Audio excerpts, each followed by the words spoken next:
Welcome to Best True Crime Podcast, a division of Best True Crime Books, Games, and Video, LLC.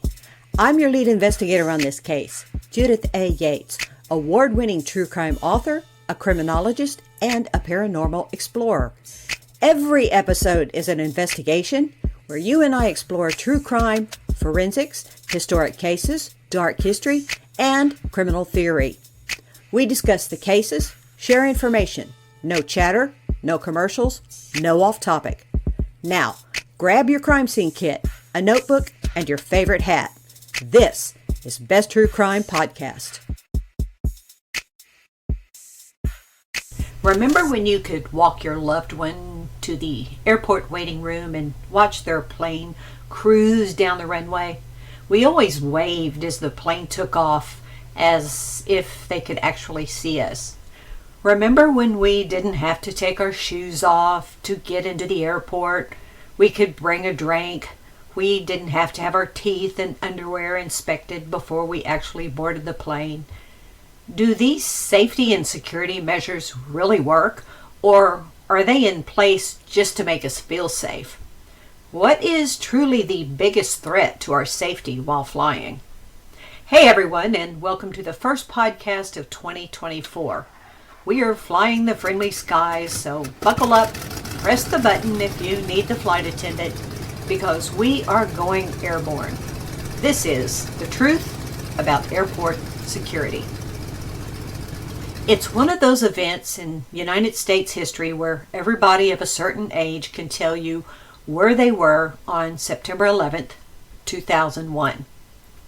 That morning, 19 terrorists hijacked 4 commercial airliners scheduled to travel from the New England and Mid-Atlantic regions of the East Coast to California. So many of us watched live the first 2 planes hit the World Trade Center in New York City. Hijackers succeeded in crashing one of the airliners into the Pentagon, the headquarters of the U.S. Department of Defense in Arlington County, Virginia. And the 4th plane went down in rural Pennsylvania when passengers prevented another attack on what may have been the White House or the nation's capital. The attacks killed nearly 3,000 people, and so many of us began to feel we were no longer safe on U.S. soil. I remember watching it live, and I remember thinking, this is the end of the world. Well, it wasn't, but sometimes it felt like it, especially in the aftermath. And even today, we still wonder, are we safe in the air? Well, today, 1.73 million people will be boarding and exiting airplanes across the United States, with about 500,000 people in the air at any given time. The FAA will be handling about 45,000 flights in U.S. airspace. And no matter where you are or who you are, it will cross your mind. How safe is air travel? Will a terrorist board a plane and fly it into a building? Detonate a bomb? Take us hostage? Will we make it home to our loved ones or even reach our destination? See, after 9/11, our fear of flying and the safety measures in the airports and onboard planes have really ramped it up with security, airplane safety, and so many new rules and regulations. But is it worth it? And does it even work? The vast majority of terror killings on airlines are by bombs hidden in checked luggage. To date, less than half of all checked baggage and almost no cargo is screened for explosives. Well, you say, let's get some bomb-sniffing dogs to check out the thousands of pieces of luggage that are chugging through every minute in the hundreds of airports every day. After all, a dog's sense of smell is 1,000 times more sensitive than humans, and they can be trained to detect even a tiny portion of explosive. But dogs have limits, and after about half an hour, dogs need time to kind of recharge their noses. Alright, maybe we feel safer on board because one of the passengers might be an air marshal. After all, we've seen all the movies. There are estimates that as few as 5% of U.S. flights have a marshal on board, presumably favoring the routes terrorists would find most tempting. In the last 15 years, the General Accounting Office has been investigating the Air Marshal program, and here's what we know from that. Training cannot keep up with air marshals. This means less training time and not enough air marshals. One of the huge problems with the Air Marshals program is budget cuts. Same story, not enough money. And a recent investigation by the Department of Homeland Security turned up 753 reports of, quote, air marshal misconduct during one 8-month period in 2002, including being intoxicated on the job and sleeping on duty. Airports have adopted this sort of chiclet-colored coding system of safety where you see the signs all over the airport.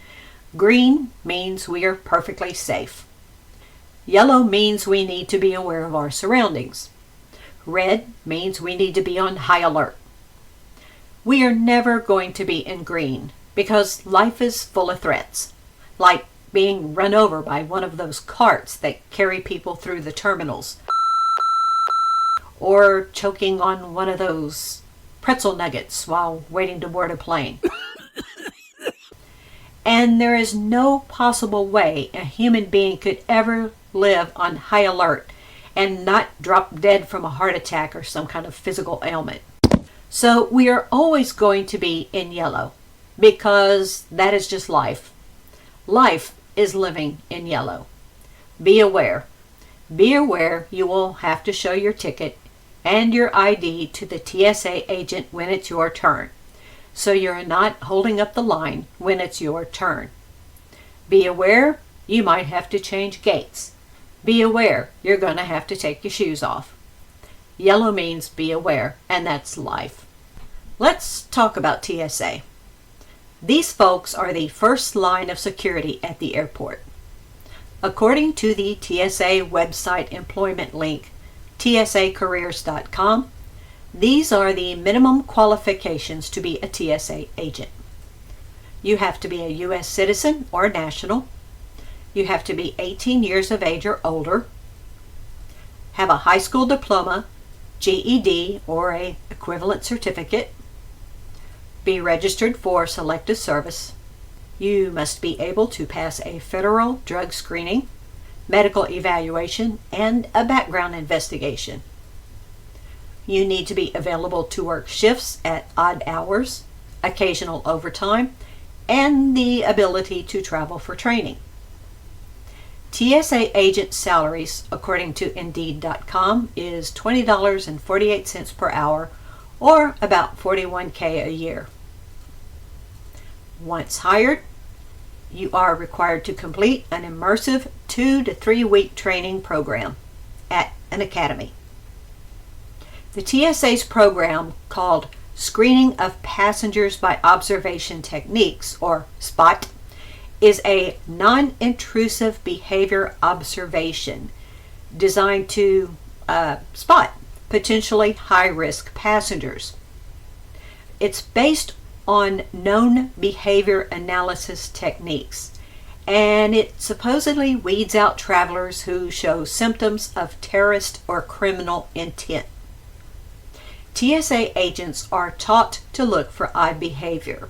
For example, wearing heavy clothes on very hot days, buying long-distance tickets without any luggage, acting overly nervous or overly detached. Now, in all of these cases, the behavior may be perfectly innocent. For example, I hate flying. Even walking into the airport puts my nerves in high gear. Sweaty palms, scratchy throat, I can't even think clearly. And my behavior becomes even more erratic as I approach the plane. And without thinking, I will probably have what could be deemed a dangerous weapon, like that nail clipper set I carried over to Africa in my backpack, but they confiscated on my flight Houston to Austin, Texas. On average, 1 in 17 passengers is carrying what the FAA terms a dangerous weapon. The TSA's loose definition of potential weapons includes hairspray and ballpoint pens and nail clippers. There is what's called the 311 rule, where every passenger can carry liquids, gels, and aerosols in travel-sized containers that are 3.4 ounces or 100 milliliters. Each passenger is limited to 1 quart-size bag of liquids, gels, and aerosols. But let's say I need to go to Mexico to get a tummy tuck, and I invite Jessica Chastain. Hey, this is my story and I'm doing what I want. Jessica and I can each carry these items, which means together we can bring on enough explosive material hidden in our 3.4 ounce travel size containers to take out the tummy tuck clinic or the airplane's first class accommodations if we don't like the movie, if we so desire. And if a trooper stops us to talk, we have every right to refuse. But this means we are going to delay the flight and I am going to miss my appointment, which will only guarantee a security check of everyone around us and more stringent scrutiny at future security checkpoints for everybody. That means you.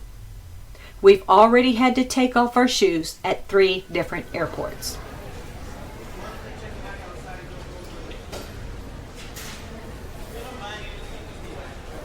Let's leave the airport lobby area and we're going to walk around to the back of the airport where nobody goes but the baggage handlers and the airplane staff, like the crew, the pilots, and the cabin crew.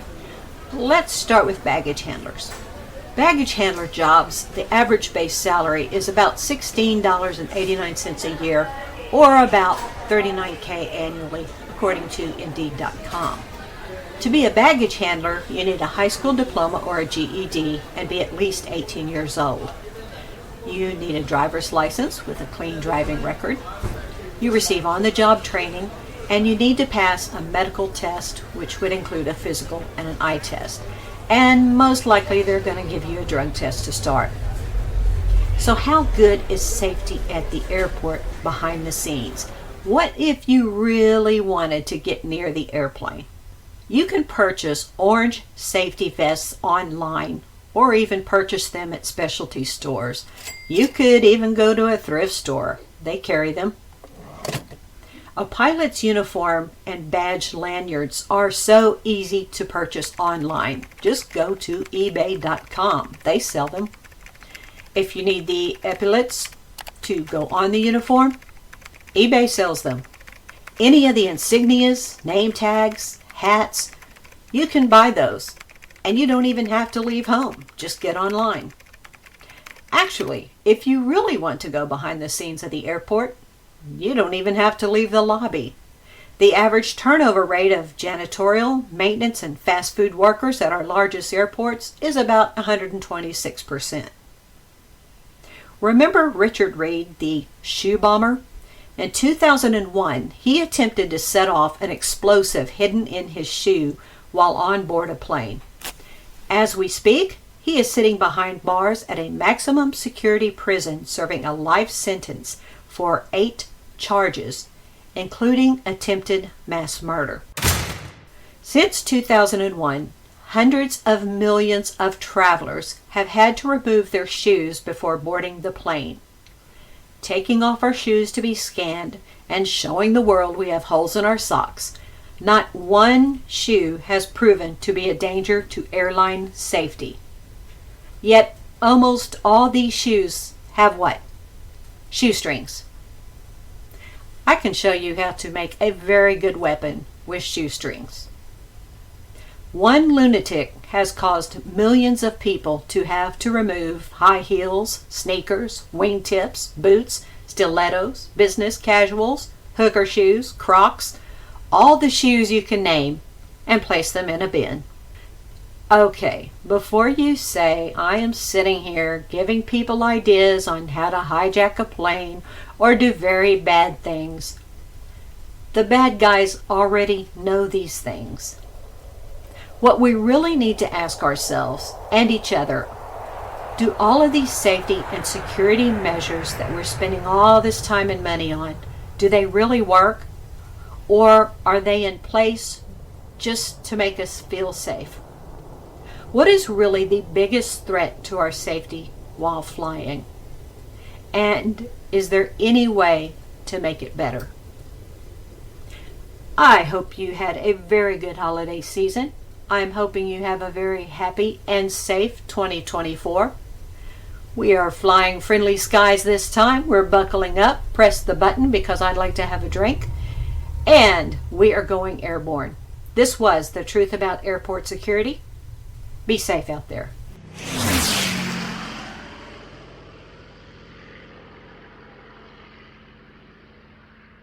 Hey listeners, this is Judith A. Yates, reminding you that it is getting cold outside. And while you're inside staying warm, your pets should be warm too.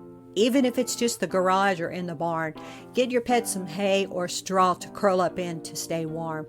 You should keep your cats and dogs inside when the temperature falls below 40 degrees outside, even dogs with thick fur.